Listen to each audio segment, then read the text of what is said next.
আমাদের আসলে প্রোগ্রামটা ছিল আচার্য সদন বোর্ডের সভাপতি এবং স্কুল কমিশনার যিনি আছেন এডুকেশন ডিপার্টমেন্টে তার কাছে ডেপুটেশন দেওয়াটা, এবং সেই ক্ষেত্রে আমাদের পরিকল্পনা যেটা ছিল যে আমরা এখান থেকে গিয়ে মিছিল করে তাদের সেই ডিপার্টমেন্টের ওখানে বসবো।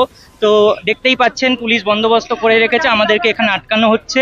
তো আমরা কোনো রকম কোনো তর্ক বিতর্কতে যাচ্ছি না, আমরা যেখানে আমাদের আটকাবে আমরা সেখানেই বসে পড়বো। তাতে যদি রাস্তা জ্যামও হয়ে যায় তাতে আমাদের কিছু করার নেই, কারণ আজকে সবাই জানে আমাদের কি পরিস্থিতি।